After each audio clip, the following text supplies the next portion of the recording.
Hi, ich bin Marco von iDog. Wenn dir dein Samsung Galaxy S8 runtergefallen und das Display gesprungen ist, zeigen wir dir heute in diesem Video, wie du es selber austauschen kannst.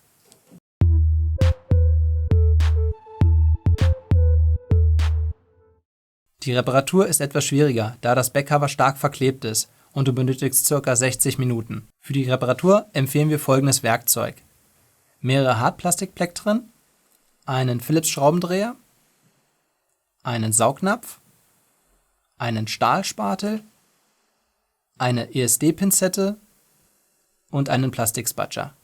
Außerdem benötigst du einen Heißluftföhn oder alternativ einen Haartrockner, um stark verklebte Teile lösen zu können. Das Ersatzteil findest du in unserem Store und das wichtigste Werkzeug bekommst du in unserem Samsung Reparaturset zusammen mit der praktischen Magnetmatte. Auf unserer Internetseite idog.eu findest du diese Anleitung mit detaillierten Fotos und Videos für jeden einzelnen Schritt. Und jetzt viel Spaß bei der Reparatur.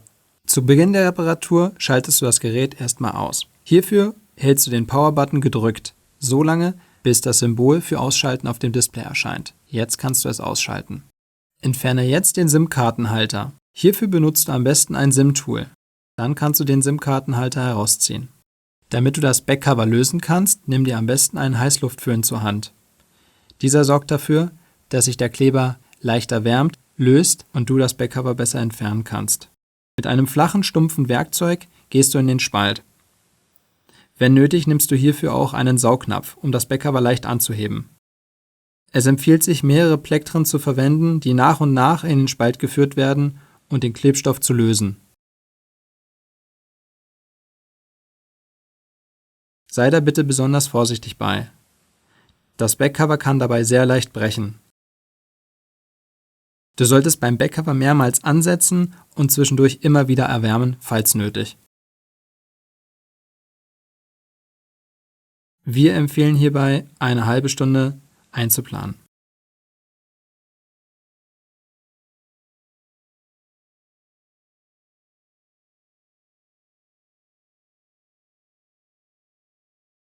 Wenn sich das Backcover löst, heb es nur leicht an. Der Fingerabdrucksensor ist noch verbunden. Hierfür solltest du dir einen Spatscher zur Hand nehmen und den Kontakt vorsichtig lösen. Jetzt kannst du das Backcover komplett entfernen und beiseite legen. Um mit der Reparatur fortzufahren, entferne alle Phillips-Schrauben.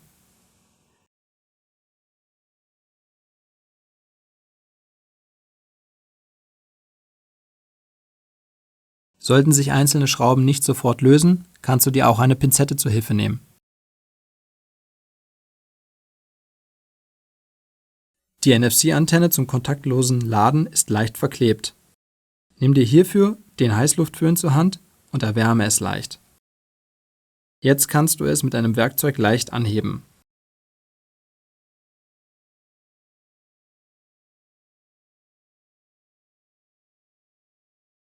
Jetzt solltest du die NFC-Antenne entfernen können. Beachte bitte, dass sie im oberen Bereich noch leicht eingehakt ist.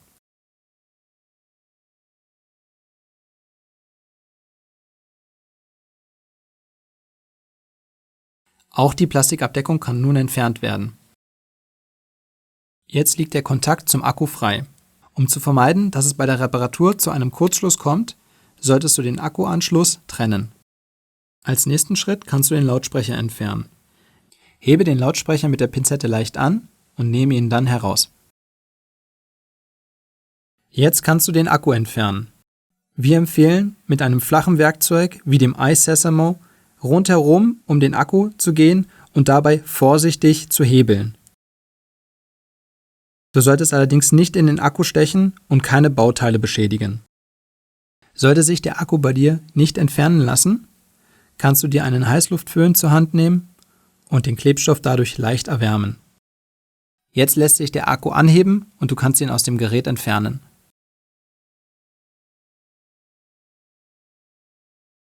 Bevor du die Hauptplatine herausnehmen kannst, solltest du alle Kontakte auf der Hauptplatine lösen. Dazu zählen die Lautstärketasten, die Frontkamera, das Display und die Antennen. Gehe bei den Antennen besonders vorsichtig vor, wenn du sie löst. Du könntest sonst die Fassung an der Platine abreißen. Mit dem Spatscher kannst du die Hauptplatine jetzt anheben und nach oben klappen. Biege die Kontakte, die im Weg sind, beiseite.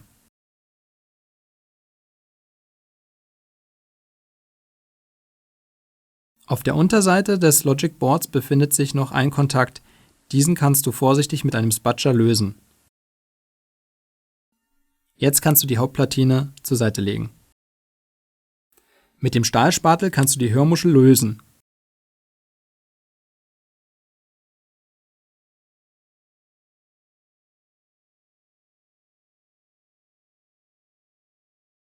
Jetzt kannst du sie zum Beispiel mit einer Pinzette herausnehmen.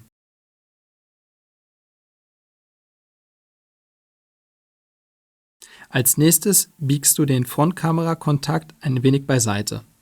Jetzt kannst du die Frontkamera mit deinem Werkzeug heraushebeln.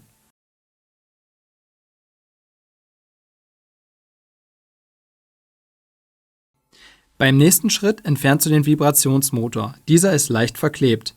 Nimm dir hierzu wieder den Spatel zur Hand und hebel ihn vorsichtig heraus. Auch der Sensorkabelsatz ist leicht verklebt. Nimm dir wieder das Werkzeug zur Hand und löse es leicht. An diesem Kabelsatz befindet sich der Annäherungssensor und die LED für Benachrichtigungen. Entferne nun den Kopfhörerausgang. Dieser ist mit einer Schraube verschraubt. Löse nun den Kontakt mit einem Spatscher. Durch leichtes Hebeln an der Aussparung oben am Bauteil kannst du die Buchse herausnehmen.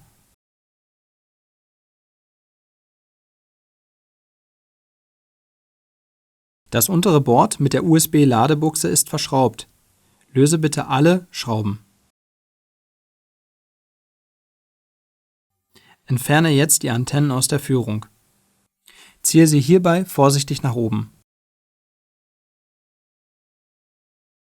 Zum Beispiel mit einem Stahlspatel kannst du nun zwischen Gehäuse und Board greifen und es vorsichtig nach oben hebeln. Achte dabei darauf, dass du keine anderen Bauteile beschädigst. Nun löst sich das Board vom Gehäuse und es kann herausgenommen werden.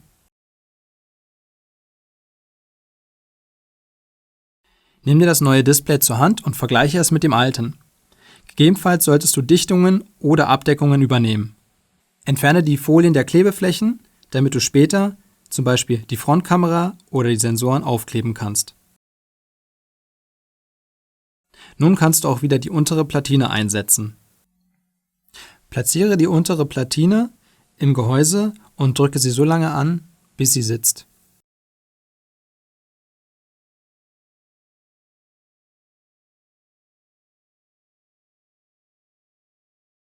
Nun kannst du die Antennen in die Führung legen. Mit der blauen Antenne solltest du anfangen.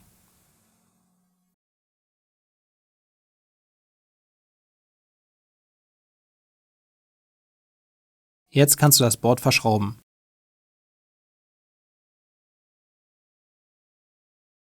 Auch den Kopfhörerausgang kannst du jetzt wieder einsetzen, leicht andrücken, den Kontakt aufsetzen und zuletzt kannst du alles wieder verschrauben.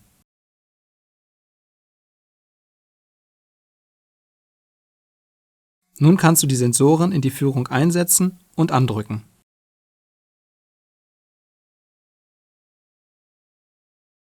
Auch den Vibrationsmotor kannst du wieder einsetzen und auch diesen solltest du leicht andrücken. Platziere nun die Frontkamera und drücke sie leicht herunter.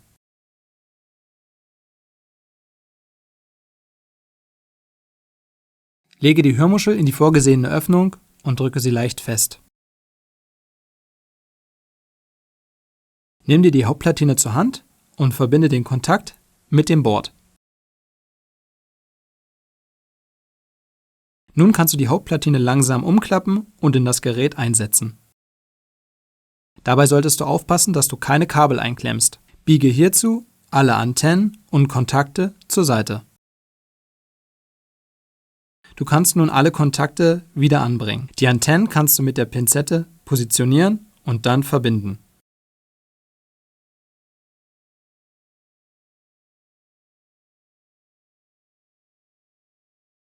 Auch das Display, die Frontkamera und die Lautstärketasten können nun verbunden werden. Alle Kontakte verbinden sich mit einem leichten Klickgeräusch. Sollte dies nicht der Fall sein, nimm den Kontakt nochmal ab und versuche es noch einmal. Im nächsten Schritt kannst du den Akku wieder einsetzen und leicht andrücken.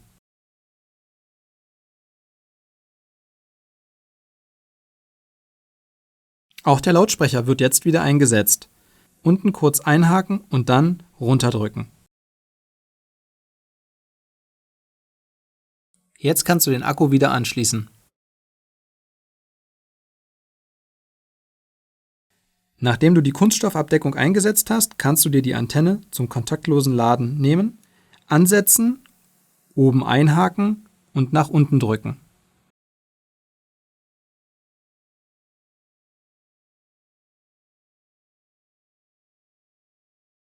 Jetzt kann wieder alles mit den Phillips-Schrauben befestigt werden.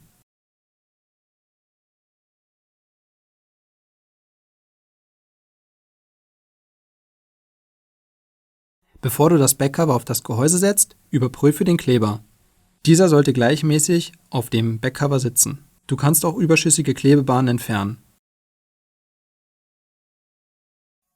Bevor du das Backcover wieder auf das Gehäuse drückst, solltest du den Fingerabdrucksensor mit dem Konnektor verbinden. Jetzt kannst du das Backcover andrücken. Gegebenenfalls kannst du das Backcover mit der Heißluft erwärmen, damit sich der Kleber besser verbindet. Beachte bitte, dass das Smartphone nach der Reparatur nicht hundertprozentig vor Eindringen von Flüssigkeiten geschützt ist. Jetzt kannst du auch den SIM-Kartenhalter wieder einfügen. Um abschließend das Display zu testen, öffne die Telefon-App. Hier gibst du Sternchen, Raute, 0, Sternchen, Raute ein und es öffnet sich das Testmenü. Im Testmenü kannst du das Display auf Pixelfehler testen und den Touchscreen prüfen.